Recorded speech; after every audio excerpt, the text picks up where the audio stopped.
ಒಮ್ಮೆ ತುಳುನಾಡಿನ ಘಟ್ಟದ ಕಾಡಿನಲ್ಲಿ ಅಣ್ಣ ತಂಗಿ 2 ಕಾಡು ಹಂದಿಗಳು ವಾಸಿಸುತ್ತಿದ್ದವು. ಕಾಲ ಕಳೆದಂತೆ ಅವುಗಳಿಗೆ ಸಂತಾನವೃದ್ಧಿಯಲ್ಲಿ ಸಮಸ್ಯೆ ಉಂಟಾಗಿ ಅಣ್ಣ ತಂಗಿ ಆಗಿದ್ದರಿಂದ ದೇವರ ಆಶೀರ್ವಾದ ಬೇಕೆಂದು ಕುಕ್ಕೆ ಸುಬ್ರಹ್ಮಣ್ಯ ಸ್ವಾಮಿ ಬಳಿ ಹೋಗುತ್ತಾರೆ.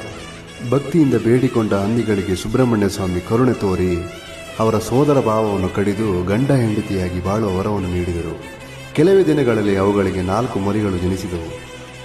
ಅವುಗಳಲ್ಲಿ ಒಂದು ಹಂದಿ ಮರಿ ಈಶ್ವರ ದೇವರ ಹೂದೋಟಕ್ಕೆ ಪ್ರವೇಶ ಮಾಡಿತು. ಅದನ್ನು ಕಂಡ ಪಾರ್ವತಿ ದೇವಿ ಪ್ರೀತಿಯಿಂದ ಸಾಕಿದರು. ಆದರೆ ಅದು ಬೆಳೆಯುತ್ತಿದ್ದಂತೆ ಅಹಂಕಾರದಿಂದ ವರ್ತಿಸಿ ಹೂದೋಟವನ್ನೇ ಹಾಳು ಮಾಡತೊಡಗಿತು.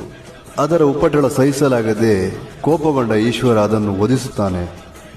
ಪಾರ್ವತಿ ದೇವಿ ದುಃಖದಿಂದ ನಾನು ಸಾಕಿದ ಪ್ರಾಣಿಗೆ ಜೀವ ಕೊಡಿ ಎಂದು ಪಾರ್ವತಿ ದೇವಿ ಬೇಡಿಕೊಂಡರು. ಈಶ್ವರ ಪಾರ್ವತಿ ದೇವಿಯ ಮನಸ್ಸಿಗೆ ಮಿಡಿದು ಹಂದಿಗೆ ಜೀವ ಕೊಟ್ಟು ದೈವಶಕ್ತಿಯನ್ನು ಕರುಣಿಸುತ್ತಾರೆ. ನೀನು ಇಂದಿನಿಂದ ಪಂಜುರ್ಲಿ ದೈವ ಆಗಿ ಭೂಲೋಕದಲ್ಲಿ ನೆಲೆಸು, ಸತ್ಯ ಧರ್ಮ ಹಾಗೂ ನ್ಯಾಯವನ್ನು ಕಾಯುವ ರಕ್ಷಣೆಯ ದೈವವಾಗು ಎಂದು ಈಶ್ವರ ಹಾಗೂ ಪಾರ್ವತಿ ದೇವಿ ಆಶೀರ್ವಾದ ಮಾಡುತ್ತಾರೆ. ಹೀಗೆ ಪಂಜುರ್ಲಿ ದೈವ ಭೂಲೋಕಕ್ಕೆ ಬಂದು ಇಳಿಯಿತು. ಜನರು ಬೆಳೆದ ಬೆಳೆ ಶಾಂತಿ ನೆಮ್ಮದಿ ಹಾಗೂ ಸತ್ಯವನ್ನು ರಕ್ಷಿಸುವ ಶಕ್ತಿಯಾಗಿ ಕಾಪಾಡುವ ದೈವವಾಗಿ ನೆಲೆ ನಿಲ್ಲುತ್ತಾರೆ. ಇಂದಿಗೂ ಕರಾವಳಿ ಹಾಗೂ ತುಳುನಾಡಿನ ಭಾಗಗಳಲ್ಲಿ ನೇಮ ಹಾಗೂ ಕೋಲ ಮಹೋತ್ಸವ ಆಚರಣೆ ವಾಡಿಕೆಯಲ್ಲಿದೆ.